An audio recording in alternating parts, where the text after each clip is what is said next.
Howdy, I'm Dr. J, and today we're taking a little detour from my Tombstone series of Walking the American West. You know, sometimes you just have to drive before you can walk. So today we're headed west out of Tombstone towards Yuma, Arizona. And along the way, we're going to be following one of the most historic roads in all of North American's history.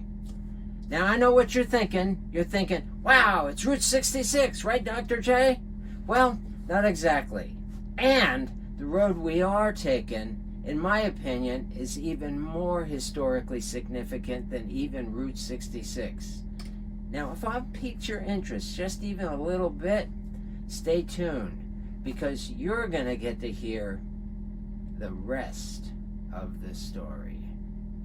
Wait a minute. Now that's better.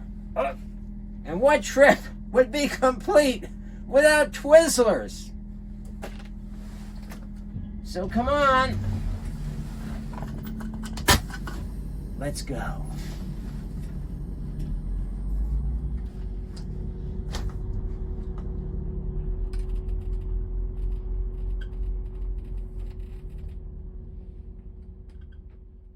And now, in the words of the late, great Paul Harvey, the rest of the story.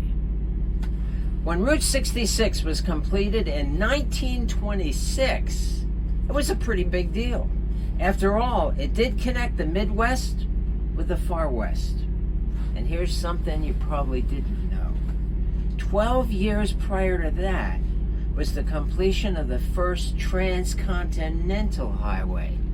It ran from Savannah, Georgia, all the way to San Diego, coast to coast, ocean to ocean. And although Route 66 came to be known as the Mother Road, US 80 was so significant that it came to be known as the Broadway of America. And you know what?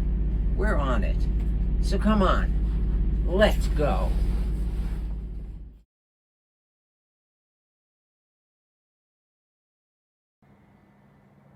Well, we made it.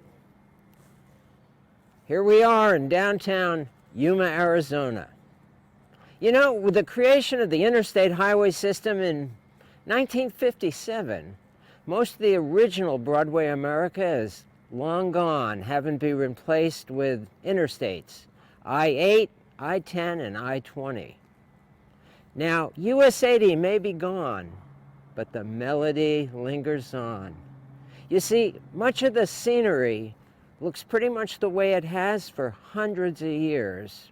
And as I was tooling along I-8 on my way here, I couldn't help but wonder what it would have been like to be walking alongside a wagon train, looking at that same scenery, or maybe riding in a stagecoach, or maybe from the front seat of a Model T Ford.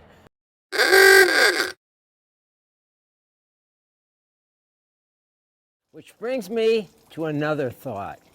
We've been talking about an ocean-to-ocean highway that got its start in 1914.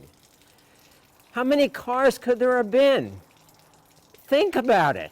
Everyone had a horse. Very few could afford a car.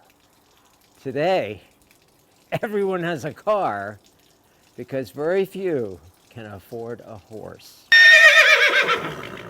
The Colorado River was the first of two formidable obstacles that stood in the way of US 80 as it meandered its way from where we are right now, clear out to San Diego, California. The solution to problem number one, the ocean-to-ocean bridge.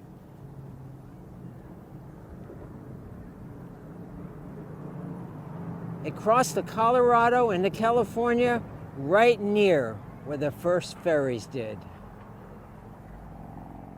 The second obstacle, sand. And plenty of it.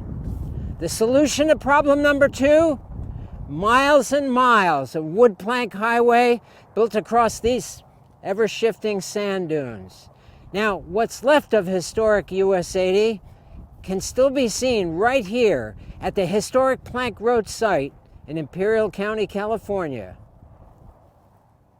I think it's worth seeing.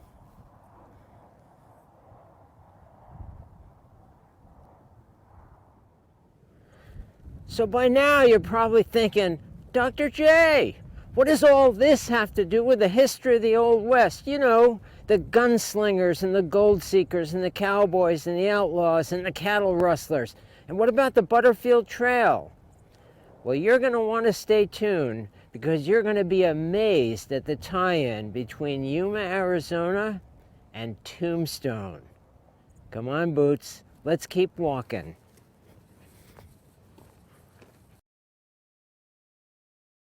If you're on this channel, you already know that the history of our American West is disappearing. But did you know that thousands of cute little puppies and kittens are disappearing every day as well? This here is Boots. She's our new little traveling companion.